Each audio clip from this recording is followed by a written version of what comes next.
Programme तो सैफर का बढ़ गया। क्या इमरान खान बरी हो जाएंगे? बिल्कुल जी जनाब। और शाह महमूद कुरैशी के बारे में क्या ख्यालात हैं? सैफर कहाँ पे है? क्या प्रोग्राम बढ़ तो नहीं गया? औज़ु बिल्लाहि मिनश्शैतानिर्रजीम बिस्मिल्लाहिर्रहमानिर्रहीम। अस्सलाम वालेकुम। आप देख रहे हैं ऐसे न्यूज़ चैनल में हूँ हमदुल्ला हसन गुल। आज का नया व्लॉग सैफर केस बढ़ गया। जैसे कि शेर अफजल मरवत कहते हैं, ये प्रोग्राम तो बढ़ गया, इस तरह से सैफर केस भी बढ़ गया हुकूमत के लिए। सैफर केस में जैसे जैसे इमरान खान और शाह महमूद कुरैशी को पहले सज़ा दी गई और वो भी एक बंद कमरे में जेल के अंदर अंधाधुंध ट्रायल किया गया। एक दिन में कई गवाहों को पेश किया गया और तेज़ी से ट्रायल को ख़त्म किया गया। जहाँ पे मीडिया नहीं जा सकता था, जहाँ पे किसी भी ऐसे इदारे को जाने की इजाज़त नहीं थी जो कि वहाँ पे देखता और ये कहता कि ये फ्री एंड फेयर ट्रायल है।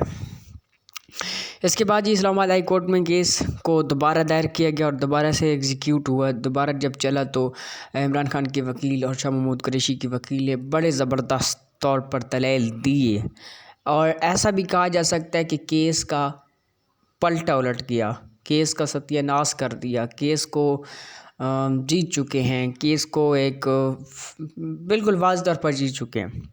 अब इसमें यह है कि इमरान खान के वकील ज़्यादातर 90% बल्कि 95% ये प्रूव कर चुके हैं कि ये जो केस था दर हकीकत एक सियासी केस था।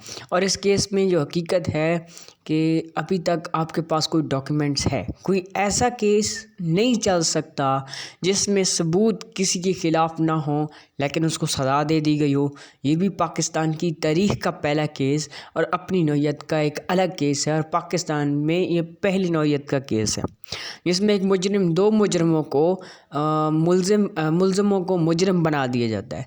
उनको 10-10 साल की सज़ाएं सुना दी जाती हैं बग़ैर किसी सबूत के, बग़ैर किसी एविडेंस के, बग़ैर किसी डॉक्यूमेंट के। एक बंद कमरे में एक वकील होता है और वो सारा ट्रायल कर लेता है। एक और वकील सरकारी आता है, वो मुलज़िमान की तरफ से प्रोसीडिंग करता है और वो कहता है कि जी मुझे कोई एतराज़ नहीं है, आप इनको जो सज़ा देना चाहें। तारीख़ का ये पहला वकील था जो ये कहता है कि मेरे क्लाइंट को जो सज़ा दें वो बेहतर होगी, जो सज़ा ना दें वो भी बेहतर होगी। वो भी एक तारीख़ में पहली मर्तबा हुआ है। तो ये फाशिस्ट जो हुकूमत है ये हार चुकी है, ये बिल्कुल फॉल्स है, ये फ्लॉप हो चुकी है और इसके पास कोई नया अंदाज़ा नहीं है, कोई नया तरीका नहीं है कि गवर्नमेंट चला सके। तो इमरान खान ये सैफर केस बिल्कुल वाज़ेह तौर पर जीत चुके हैं। अब हुकूमत क्या है कि हथकंडे हटा रही है, हथकंडे मुख्तलिफ अपना रही है। जैसा कि सैफर केस में इमरान खान के वकील ने 11 दिनों में 18 घंटे के दलाइल मुकम्मल किए, शाह महमूद कुरैशी के वकील ने दलाइल मुकम्मल किए। चीफ जस्टिस साहब का कहना था कि अब मेरिट पे सुनेंगे। जब मेरिट पे सुनने का तो कहा कि ईद आ गई है, ईद के बाद सुनेंगे। ईद के बाद केस को लगाया गया तो फिर 2 दिन प्रोसीडिंग हुई। दूसरे दिन चीफ जस्टिस साहब ने कहा कि हम इसको 1 हफ़्ते के लिए मुलतवी कर देते हैं। अब दोबारा सवार पे आएगा, फिर मंगल पे फिर FIA का प्रोसिक्यूटर ये जारी रखेगा सारी की सारी समाअत और उसके बाद फिर हो सकता है फ़ैसला हो, मज़ीद 2 से 3 हेयरिंग्स हों। तो इसी तरह से जानबूझ के इसको लटकाया जा रहा है। केस फ्रीली है, केस 95% डिसाइड हो चुका है।